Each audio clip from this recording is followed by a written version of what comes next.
बँकांच्या खाजगीकरणाचा प्रश्न हा फार मोठ्या प्रमाणात चर्चेला आलेला आहे. ते एका बाजूने 20 लाख कोटीचं पॅकेज या लॉकडाऊन परिस्थितीमध्ये भारत सरकार जाहीर करत असताना बँकांच्या मार्फत आम्ही 3 लाख कोटी उद्योगांसाठी देऊ हे सांगत असताना ज्या बँकांवरती सरकार अवलंबून आहे त्या सार्वजनिक क्षेत्रातल्या बँका आहेत. खाजगी क्षेत्रातल्या बँकांवरती सरकार अजिबात अवलंबून नाही आहे, परंतु संपूर्ण व्यवस्था ही खाजगी क्षेत्राला अत्यंत लाभदायक होईल अशाच तऱ्हेची सरकारची पावलं आहेत. परंतु सरकार स्वतःच्या बँकांच्या बाबतीत काय धोरण अवलंबते याविषयी सरकारने स्पष्ट केलेलं आहे की 1 एप्रिल 2020ला एकूण ज्या 26 बँकांच्या 10 बँका त्यांनी केल्या विलिनीकरणाच्या प्रक्रियेत आणि 1 एप्रिल 2020ला 10 बँकांच्या 4 बँका जाहीर केल्या.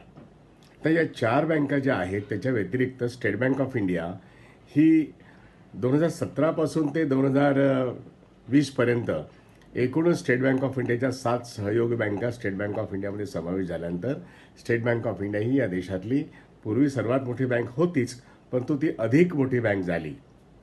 आता ही मोठी बँक होणं म्हणजे सशक्त बँक होणं असा जो अर्थ अनेकांना वाटतो तसा तो मुळीच नाही आहे. ताळेबंद सशक्त आहे का, त्याचे जे काही बँकिंग विषयक रेशोज जे आहेत ते सशक्त आहेत का ते महत्त्वाचं आहे.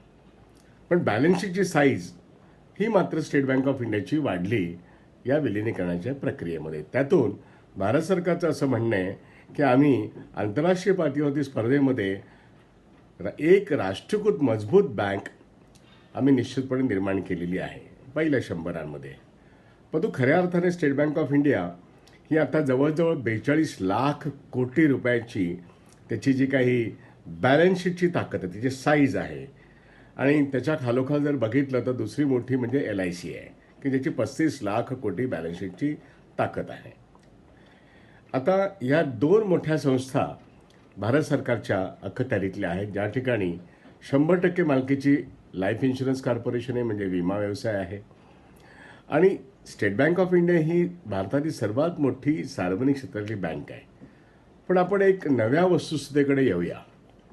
जेव्हा बँकांच्या खाजगीकरणाची प्रक्रिया 2015मध्ये ज्ञान संगम या नावाने सुरू झाली, ज्याच्यामध्ये रघुराम राजन होते, त्यानंतर मोदी सरकार नव्याने आल्यानंतर त्यांनी एकूणच बँकिंग क्षेत्राविषयी जी PJ नायक कमिटीच्या शिफारशी त्या रघुराम राजन यांच्या कालखंडात आल्या, त्या सगळ्या त्यांनी स्वीकारल्या. त्याला ज्ञान संगम असं त्यांनी नाव दिलं. या प्रक्रियेमध्ये स्टेट बँक ऑफ इंडियामध्ये 7 बँकांचा समावेश करण्यात आला आणि ती मोठी झाली. आपण डिमोनेटायझेशनची एक प्रक्रिया बघितली, ती फेल गेलेली आहे. बँकांनी जरी ती यशस्वीपणे राबवली तरी बँका कोसळलेल्या आहेत. देशाची अर्थव्यवस्था कोसळली आहे, सामान्य व्यवस्था माणसं कोसळलेली आहे, त्यांचे उद्योग गेलेले. हा एक आपण त्याचा नेट रिझल्ट म्हणून पाहतो. बँकिंग व्यवस्था कोसळण्याची सरकारची जी काही प्रक्रिया आहे ही प्रक्रिया खरं म्हणजे तशी सुरू झालेली आहे. कारण ह्या सगळ्या 5 वर्षाच्या कालखंडामध्ये मोठी जी कर्ज होती गेल्या 10 वर्षापूर्वी दिलेली ती नंतर बुडीत होणं आणि ती परत न येणं आणि त्याची कर्ज वसुलीची जी काही यंत्रणा आहे ही अत्यंत चुकीच्या पद्धतीने सरकारने राबवली आणि पर्यायाने थकीत आणि बुडीत कर्जाचा मोठा डोंगर, त्यातून वसुली काही नाही आणि बँकांचे तोट्याचे डोंगर उभे राहिले आणि मग बँकांच्या विलिनीकरणाची भाषा ही सरकारने नेटाने पुढे नेली. आता त्यांनी 1 एप्रिल 2020ला 4 बँकांची निर्मिती केली. स्टेट बँक ऑफ इंडिया आधीच झाली होती, त्याच्या 7 सहयोग बँका त्यांनी घेतल्या होत्या. आता 4 बँका. आता त्या 4 कुठल्या? तर बँक ऑफ बडोदा आहे, युनियन बँक आहे, पंजाब नॅशनल बँक आहे आणि कॅनरा बँक आहे. आता या 5 बँकांचा राष्ट्रीयकृत बँकेचा समूह आहे. त्याच्या पलीकडे एक IDBI बँक म्हणून आहे, ज्याला सरकार स्वतःच म्हणतं की आम्ही 2018 आणि 19मध्ये LIC ऑफ इंडियाला त्यातला 51% भाग भांडवल घ्यायला लावून मालकी हक्क LICला दिला. सरकारचा मालकी हक्क जवळजवळ 46 ते 27% आजही आहे. या पार्लमेंटच्या सेशननंतर कदाचित नव्हे नक्कीच IDBIचा हा जो काही सरकारच्या मालकीचा भाग आहे तो बाजारामध्ये विकला जाईल आणि मग सरकारच जेव्हा IDBI ॲक्ट 1964 जी पुन्हा एकदा अमेंड झाली, IDBI ॲक्ट 2005 सुधारित, आता ती सुधारित जो काही कायदा आहे त्यातून सरकार स्वतःची मालकी बाजारामध्ये विकून टाकणार आहे. म्हणजे IDBI हे पूर्णतः खाजगी बँक होईल आणि सरकारला तेच मॉडेल निर्माण करायचं होतं. अरुण जेटली जेव्हा पहिल्यांदा अर्थमंत्री झाले तेव्हा ते जमलं नाही. आता ते जमणार आहे 2020च्या शेवटी. हे झालं IDBIच्या खाजगीकरणाचा जो मार्ग आहे तो. LIC अर्थातच त्याची 51% मालकी तिथे असेल आणि LIC आज तरी भारत सरकारच्या मालकीची आहे. सो भारत सरकार हे इनडायरेक्टली IDBIमध्ये मोठं स्थान टिकून असेल. पण सरकारचं स्वतःचं म्हणणं आहे नाही, आम्ही IDBI ही त्यातला 46%चा भाग आम्ही आता मार्केटमध्ये डिसइन्व्हेस्टमेंट करणार आहोत आणि आमची मालकी ही सोडून देणार आहोत. हा एक भाग म्हणजे IDBI पूर्णपणे खाजगी होईल. आता स्टेट बँक ऑफ इंडिया ही बँकांची सर्वात मोठी बँक आहे. 4 बँका ह्या मोठ्या निर्माण झालेल्या आहेत. उर्वरित 4 बँका ह्या खाजगीकरणाच्या मार्गाने आम्ही ताबडतोब नेऊ असं सरकार जून महिन्यापासून सुतोवाच करते. त्यास bank of Maharashtra, UCO bank, चेन्नईमधली इंडियन ओव्हरसीज बँक आणि उत्तरेमधली पंजाब अँड सिंध बँक. या 4ही बँका खाजगीकरणाच्या मार्गाने नेणार म्हणजे काय करणार? खरं तर असं आहे, सरकार जाहीर करत नाही आहे, पण त्या बँका विक्रीला काढायच्या आहेत आणि अत्यंत स्वस्तात विक्रीला काढायच्या आहेत. त्यामुळे एक प्रचंड मोठी घबराट आहे. घबराट तरुण बँक कर्मचाऱ्यांची नोकरी जाण्याचं आहे. जुने बँक कर्मचारी आपल्याला VRS कशी मिळेल याच्या चिंतेमध्ये आहेत. संघटना त्याला कडाडून विरोध करतायत आणि कडाडून विरोध करण्याच्या प्रक्रियेमध्ये ठेवीदारांना बरोबर घेणं ही एक चांगली गोष्ट आज संघटना करतायत. पण तो राजकीय पक्ष बोलत नाही आहेत. ठेवीदार बोलू शकत नाहीत कारण का ते संघटित नाही आहेत. आणि कर्मचारी संघटनांचा विरोध आहे म्हणजे काय विरोध आहे असा खरा एक प्रश्न आहे. त्यांचं असं म्हणणं आहे की आता आम्ही एकटे लढू शकत नाहीत, आम्ही सातत्याने खाजगीकरणाच्या विरुद्ध एक जनजागृती केलेली आहे. आता लोकांनी एकत्र येऊन लढलं पाहिजे आणि हे बरोबर आहे. लोकांची जागरूकता ही राष्ट्रीयकरणाच्या पूर्वी लोक म्हणत असत, राजकीय पक्ष म्हणत असेल की बँका राष्ट्रीयकृत झाल्या पाहिजेत. आणि आता जेव्हा बँक राष्ट्रीयकरण मोडण्याचा मोदी सरकारचा डाव आणि कृती ही अत्यंत स्पष्ट आहे, तेव्हा राजकीय पक्ष इतक्या जोरात बोलत नाहीत. मग ते राजकीय पक्ष पुरोगामी विचारांचे असतील, काँग्रेससारखे ते सेंटर लेफ्ट किंवा अगदी ज्याला असं पण म्हणून डावीकडे झुकणारे. कारण का इंदिरा गांधींनी जेव्हा राष्ट्रीयकरण केलं तेव्हा ते सर्वात मोठं क्रांतिकारी पाऊल होतं आणि त्या क्रांतिकारी पावलाचं जनसंघानेच फक्त विरोध केला, बाकी सर्वांनी स्वागत केलेलं आहे. आणि कामगार संघटना आणि ऑल इंडिया बँक एम्प्लॉयशनने त्यासाठी फार मोठी ताकद लावलेली आहे. हा इतिहास झाला. परंतु बँक राष्ट्रीयकरण रद्द होत असताना ज्यांनी बँक राष्ट्रीयकरणाला विरोध केला होता 1969 साली ते आज सत्तेवर आहेत.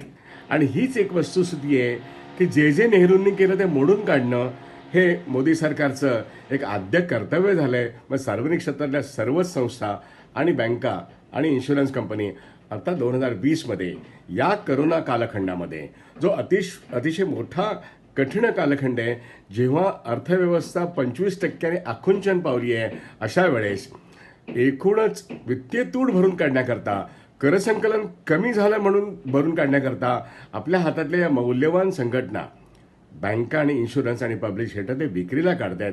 ही फार वाईट गोष्ट आहे. ही अतिशय वाईट गोष्ट आहे आणि ती जनतेच्या मुळाशी येणारी आहे.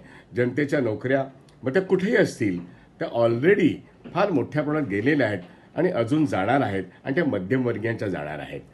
कारण का बँकांमध्ये किंवा या इन्शुरन्स कंपन्यांमध्ये फार मोठ्या प्रमाणात बँक कर्मचारी आहेत, त्यांची कुटुंबीय आहेत. त्यामुळे नोकऱ्यांचा प्रश्न निर्माण होईल आणि बँकांमध्ये ज्या ठेवी आहेत त्या ठेवीसुद्धा अधिक असुरक्षित बनणं. कारण का सहकारी बँकातल्या ठेवीदारांच्या ठेवी असुरक्षित बनलेल्याच आहेत. येस बँकेसारख्या बँका कोलमडताना आपण पाहिलेत. त्यामुळे खाजगी बँकातल्या ठेवी असुरक्षित आहेत. पतपेढ्यांमधल्या ठेवी असुरक्षित आहेत हे काय वेगळं सांगायला नको.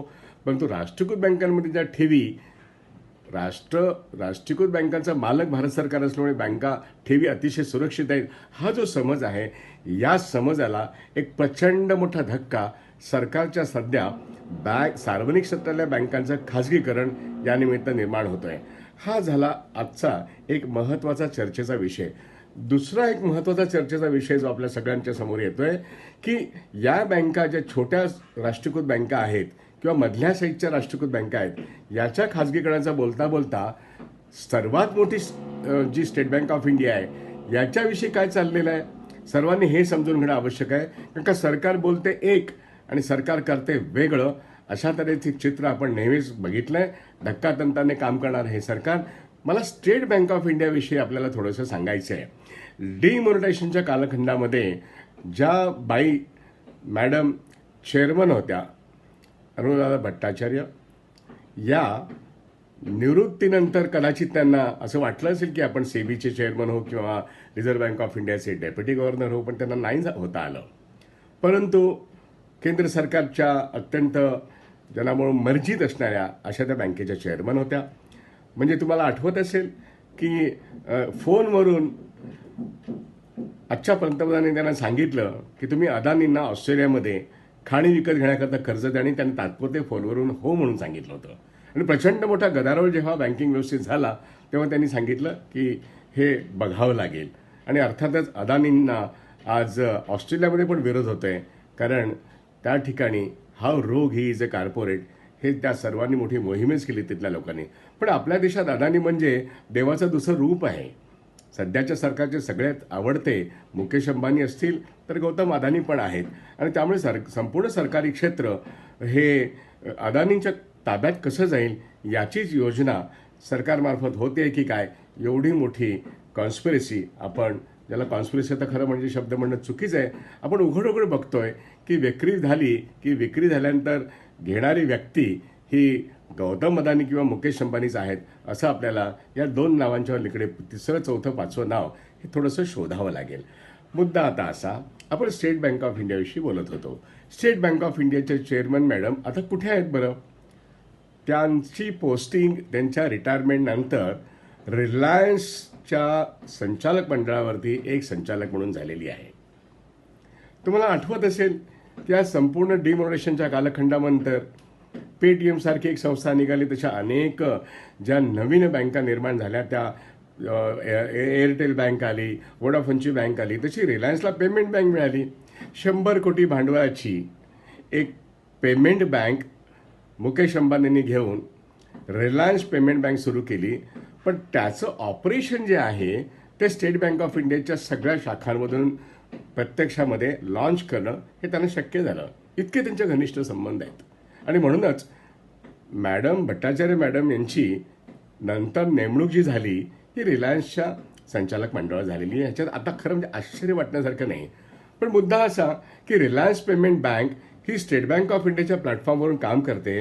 आणि स्टेट बँक ऑफ इंडियाचा जो म्हणजे योनो नावाचं जे काही एंटायर सॉफ्टवेअर आहे, त्यांचे संपूर्ण जे काही बँकिंग यंत्रणा एकाच सिस्टममध्ये तुम्ही पूर्ण बँकिंग करू शकता.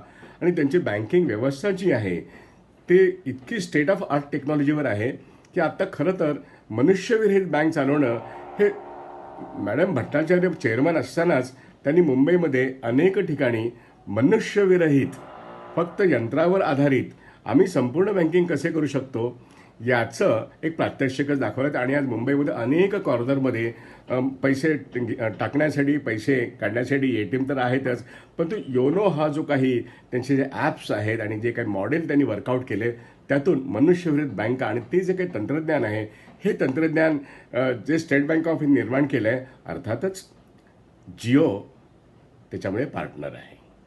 आणि जिओने जे काही डेव्हलप केलेले एक यंत्रणा आहे, जिओ ह्या कंपनी, ही कंपनी तर रिलायन्सची आहे, तर जिओ पेमेंट बँक त्यांनी त्यांच्या संचालक मंडळावरती स्टेट बँक ऑफ इंडियाच्या दुसऱ्या एक MD मॅडम त्यांना सुद्धा संचालकपदी घेतलेलं आहे. त्यांची पण रिटायरमेंट झाली की तिथे अपॉइंटमेंट झालेली आहे. त्यामुळे स्टेट बँक ऑफ इंडियाचे माजी चेअरमन, माजी डेप्युटी मॅनेजिंग डायरेक्टर या दोनही महिलांची त्या ठिकाणी रिलायन्सने सोय केलेली आहे. आणि मग payment bank state bank of इंडियाच्या प्लॅटफॉर्मवरती, त्या ठिकाणी जिओमध्ये 25% स्टेक अर्थातच स्टेट बँक ऑफ इंडियाचा. स्टेट बँक ऑफ इंडियाचे सर्वात मोठे बॉरोअर्स कोण? अर्थातच अदानी आणि अंबानी आहेत. त्यामुळे लाखो कोटी रुपयाची कर्ज घ्यायची आणि मग कर्ज जेव्हा थकतात ना, मग ती कर्ज थकल्यानंतर रिलायन्सची जी असेट रिकन्स्ट्रक्शन कंपनी आहे, म्हणजे नॉन परफॉर्मिंग असेट, थकीत कर्ज झाल्यानंतर त्या डिस्काउंटेड व्हॅल्यूला विकत घेणाऱ्या ज्या संस्था 2005 पासून या देशामध्ये निर्माण झाल्या ज्या स्टेट बँक ऑफ इंडिया आणि ICICI बँकेने पार्टनरशिपमध्ये भांडवलदारांबरोबर पार्टनरशिप करून ज्या कंपन्या काढल्या तिथे बँकांच्या नॉन परफॉर्मिंग असेटची विक्री होते. मग 100 रुपयाचं कर्ज विकायचं असेल तर मग ते तुम्हाला एक बॉन्ड लिहून देतात, 15 वर्षांतर 85% मिळतील आणि ताबडतोबीने 15% कॅश मिळते. या पद्धतीने असेट रिकन्स्ट्रक्शन कंपन्या काम करतात.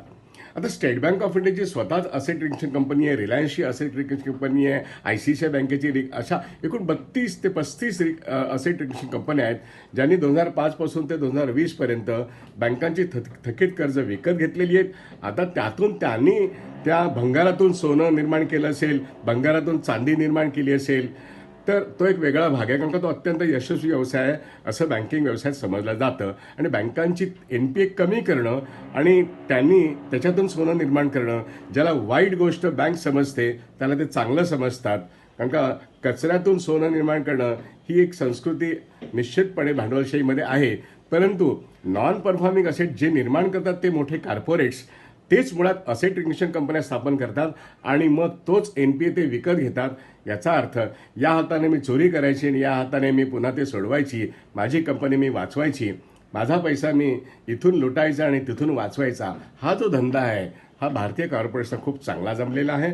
आणि या ठिकाणी रिलायन्सची स्वतःची असेट रिकग्निशन कंपनी ही स्टेट बँक ऑफ इंडियामधली त्यांची अनेक मोठी थकीत आणि बुडीत कर्ज जी आहेत त्याचे विकत त्यांचीच कंपनी घेते. म्हणजे स्टेट बँक ऑफ इंडिया आपलं बॅलन्स शीट स्वच्छ करण्याकरता आपली थकीत आणि बुडीत कर्जे या समूहांची जी आहेत ती त्या ठिकाणी विकते आणि मग अशा तऱ्हेने त्याही ठिकाणी स्टेट बँक ऑफ इंडियाचे लोक आहेत. म्हणजे स्टेट बँक ऑफ इंडियाचे वरिष्ठ पदांवरचे लोक कुठे कुठे नाहीत. मग ते अदानीच्या ग्रुपमध्ये आहेत, ते रिलायन्सच्या ग्रुपमध्ये आहेत, ते अनेक सरकारच्या मंडळांवरती आहेत आणि मग अशा कॉर्पोरेट्सना ते ठिकठिकाणी मदत करतात.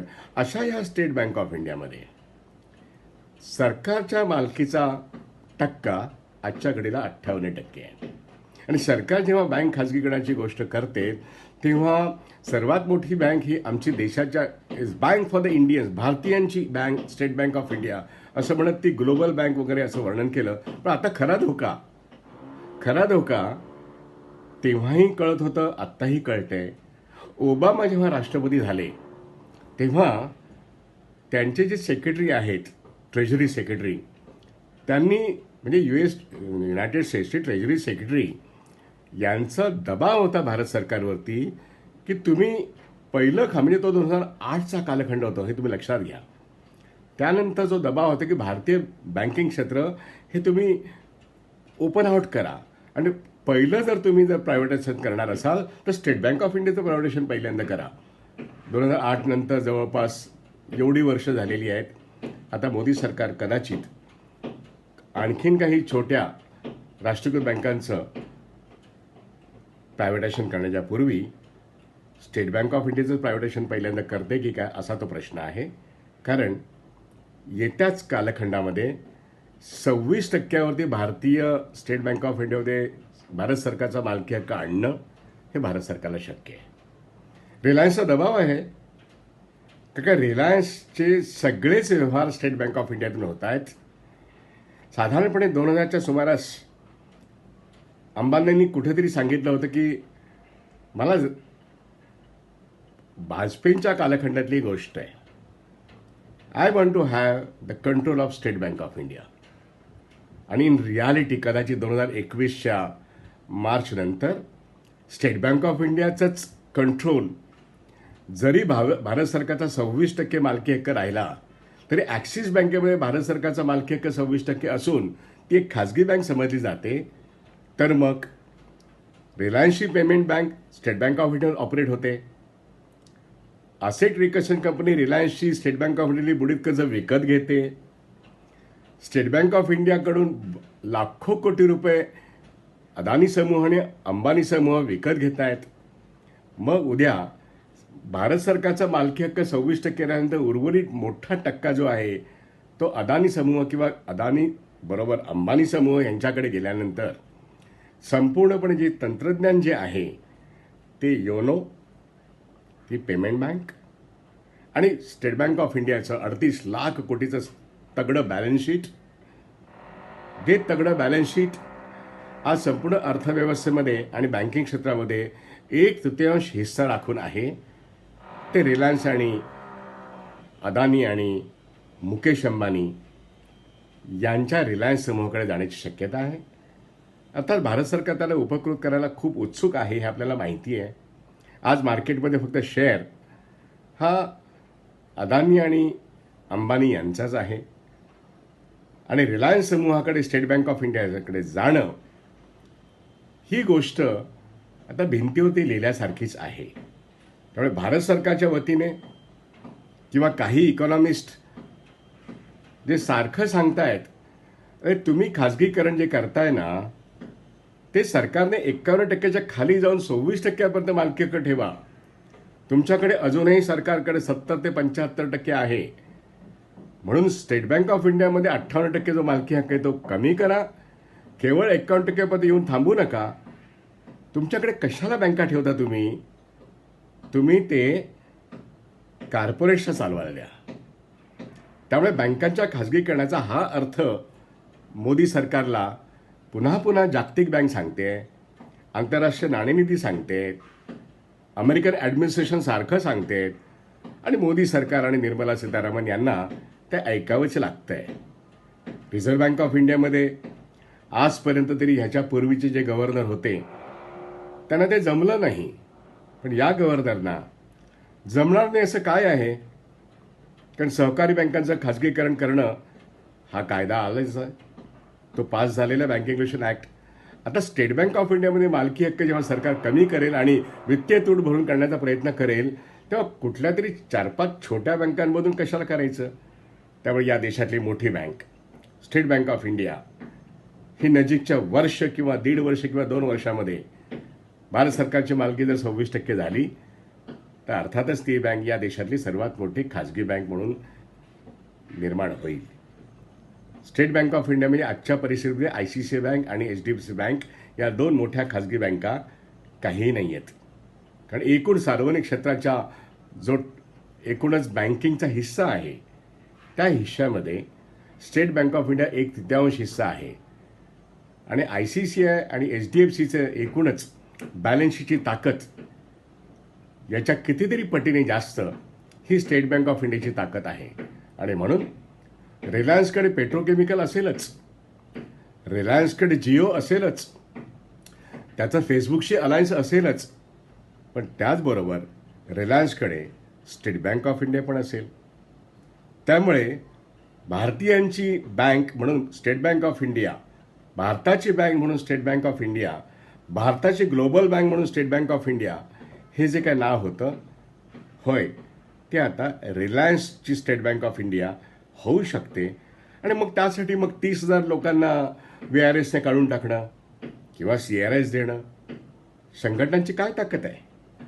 कालपर्यंत त्यांनी विरोध केला, पण आता त्यांना एक VRS देऊन मोकळं केलं तर मग आज 3 वर्षापूर्वी जे 3 लाख संख्या होती ती संख्या आता 2.5 लाखावरती आहे. 2.5 लाखाची संख्या 30,000ने कमी करताना आजचे जे चेअरमन आहेत त्यांना खूप आनंद होणार आहे. कारण का नवीन येणारे सगळे कंत्राटी असतील, आउटसोर्स असतील, फिक्स टर्म एम्प्लॉयमेंट त्यांचे असेल, कदाचित 1-2 वर्षाच्या नोकऱ्या त्यांना मिळतील. त्यामुळे संघटनांचं कंबरडं मोडणं, नवीन भरती करताना जुन्यांना घरी बसवणं, कदाचित 18 महिन्याचा पगार देऊन टाकतील, अशा तऱ्हेने एक VRS आणणं आणि स्टेट बँक ऑफ इंडिया हे युनियन मुक्त करणं, पूर्ण आउटसोर्स ICICI किंवा HDFC बँकेमध्ये जसे कंत्राटी कामगारच आहेत वरपासून खालपर्यंत तशी स्टेट बँक ऑफ इंडियाचं मॉडेल निर्माण करणं, हा जो उद्देश सरकारचा आहे तो रिलायन्सकडे सोपवण्यापूर्वी आजचे चेअरमन त्यांना दिलेलं काम ते करतील. आणि त्यामुळे 30,000 आज जातील. ऑलरेडी 2.5 लाख आहेत. 3 लाखावरून 2.5 लाख, 2.5 लाखावरून 2 लाखावरती येणं आणि त्यानंतर मनुष्यविरहित बँक चालवण्याची जी काही तंत्रज्ञान या देशात जे उपलब्ध आहे त्याच्या आधाराने स्टेट बँक ऑफ इंडिया देशाच्या कानाकोपऱ्यात म्हणजे रिलायन्स देशाच्या कानाकोपऱ्यात आपल्या सर्व सेवा मग त्या बँकेच्या असतील किंवा त्यांच्या जिओ मार्टच्या असतील किंवा आणखीन काही त्यांचे जे काही उत्पादित वस्तू असतील या सर्वांचं एक मोठं नेटवर्किंग हे निश्चितपणे भारताच्या कानाकोपऱ्यात ते करू शकतील. कारण दुनिया कर लो मुठ्ठी में असं म्हणत म्हणत आज त्यांनी संपूर्णपणे जे फायनान्शियल सेक्टरवरती जो कब्जा आणण्याचा 2015 नंतर या सरकारच्या मदतीने आणि आता सरकारला हुकूम देत देत जे काही ते घडवत आहेत साम्राज्य, त्यातून ते जगातले 6वे किंवा 5वे मोठे श्रीमंत होतील याचं कौतुक कोणी करावं हे मला माहीत नाही. परंतु भारतीय अर्थव्यवस्थेमध्ये अशा तऱ्हेने एक क्रोनी कॅपिटलिझम नव्हे, हे निव्वळ क्रिमिनल कॅपिटलिझम आहे. तुमच्या डोळ्या देखत हा गुन्हा घडतोय, कायद्यांच्या आधारानेच हा गुन्हा घडतोय, देशाच्या संपत्तीवरती अशा तऱ्हेने कब्जा येतोय. ह्याला क्रोनी कॅपिटलिझम कसं म्हणावं, ह्याला क्रिमिनल कॅपिटलिझम असं म्हणता येईल. त्यामुळे संपूर्ण अर्थव्यवस्थेमध्ये कोरोना कालखंडामध्ये जो 2000 पासून ते 2010 पर्यंत क्रोनी कॅपिटलिझम म्हणून जो शब्दप्रयोग करून भ्रष्टाचाराच्या विरोधी लढणारे लोक आहेत, हे आज हे क्रिमिनल कॅपिटलिझमकडे कशा तऱ्हेने पाहतायत आणि ह्यांचे तोंड गप्प का आहेत, हा प्रश्न आज सर्वच जाणकारांना पडतोय. परंतु मिलीभगती ही अशी आहे, लोकशाही स्वातंत्र्यावरती हल्ला होतोच आहे, पण तो जनतेच्या संपत्तीवरती पण हल्ला होतोय आणि सरकारच्या एकूणच परवानगीने मदतीने या संपत्तीचं हस्तांतरण काही मुठभर लोकांच्या हातात होत आहे. आणि अर्थव्यवस्थेचा कणा असणाऱ्या बँका त्याच्यावरती जेव्हा कंट्रोलिंग पॉईंट येतोय, त्यावेळेस निश्चितपणे देश अधिक परावलंबी होणं ही बाब होईल. त्यामुळे काळ मोठा कठीण आहे. अशा या सगळ्या परिस्थितीत सर्व ठेवीदारांनी आपल्या ठेवी अत्यंत सुरक्षित म्हणून ज्या स्टेट बँक ऑफ इंडियामध्ये ठेवल्या, त्या स्टेट बँक ऑफ इंडियाला पुढे करून येस बँक ताब्यात घेतलं. आता Reliance state bank of India पुढे करून येस बँक पण ताब्यात घेईल, आणखीन काही बँका ताब्यात घेईल, पण स्टेट बँक ऑफ इंडिया पहिल्यांदा ताब्यात घेईल. त्याकरता भारत सरकारची मदत होते आणि त्यातून धोरणात्मक संरचना काय आकार घेते याच्याकडे आपण सर्वांनी लक्ष ठेवलं पाहिजे. त्यामुळे काही अन्य बँकांचं खाजगीकरण म्हणता म्हणता स्टेट बँक ऑफ इंडियाचंच खाजगीकरण सरळ लवकरात लवकर होऊ घातले, याकडे लक्ष वेधण्याकरता हा व्हिडिओ केलेला आहे. आपण तो नीटपणे आणि शांतपणे ऐकावा, याची चर्चा होणं ही अपेक्षा आहे. आर्थिक क्षेत्रातच नव्हे तर ज्यांचे पैसे या बँकांमध्ये गुंतलेले आहेत, त्यांच्या पैशाचं भवितव्य या अशा नव्या खाजगी बँकांमध्ये, कारण त्यांना सगळं आयतं मिळणार आहे, त्या ठिकाणी आपले पैसे हे निव्वळ त्यांच्या उद्योगासाठीच लागणार आहेत. ते समाजासाठी उपयोगी पडणार नाही आहेत, ते देशाच्या विकासासाठी कामी येणार नाही आहेत, ते फक्त त्यांच्या उद्योगाच्या विकासासाठी लागणार आहेत. त्यामुळे बँक राष्ट्रीयकरण अशा तऱ्हेने मोडून काढणं हे भारत सरकारने एक आपलं परम कर्तव्य समजलेलं आहे. त्यामुळे देश मोठ्या चिंतेत आहेत. देश आपण उघड्या डोळ्याने लुटलेला जातो, आपण हे पाहत आहोत. आणि म्हणून लोकांनी आता काळजी करण्यासारखे दिवस आलेले आहेत. हा व्हिडिओ आपण ऐकावा आणि तो अन्य लोकांना निश्चितपणे, विशेष करून बँकांच्या ठेवीदारांना, तुमच्या ठेवी सुरक्षित आहेत का असा प्रश्न विचारत तो त्यांच्यापर्यंत द्यावा आणि एक प्रबोधन करावं की नेमकं आर्थिक क्षेत्रात काय घडतंय ते डोळसपणे. कारण हे कुठल्याही पुस्तकात लिहिलेलं नाही आहे, हे कुठल्याही कॉलेजात शिकवलं जाणार नाहीत, हे इकॉनॉमिस्ट सांगत नाही आहेत आणि ते आपण नीटपणे लोकांना सांगितलं पाहिजे. ते बँक कर्मचारी संघटनासुद्धा नीटपणे सांगत नाही आहेत. ते आपल्या लढतायत ते आपल्या नोकऱ्यांसाठी, पण सर्व ठेवीदारांनी देशासाठी आणि देशातील संपत्ती ज्या ठेवीदारांची आहे त्याच्यासाठी लढलं पाहिजे. म्हणून स्टेट बँक ऑफ इंडियाचा खाजगीकरण हा एक निव्वळ साधा विषय नाही आहे, हा अत्यंत महत्त्वाचा विषय आहे. तो देशाशी संबंधित आहे आणि अशा तऱ्हेने जे क्रिमिनल कॅपिटलिझम आकार घेत आहे याच्याकडे लक्ष वेधण्याकरता हा व्हिडिओ केलेला आहे. आपण तो ऐकावा ही नम्र विनंती.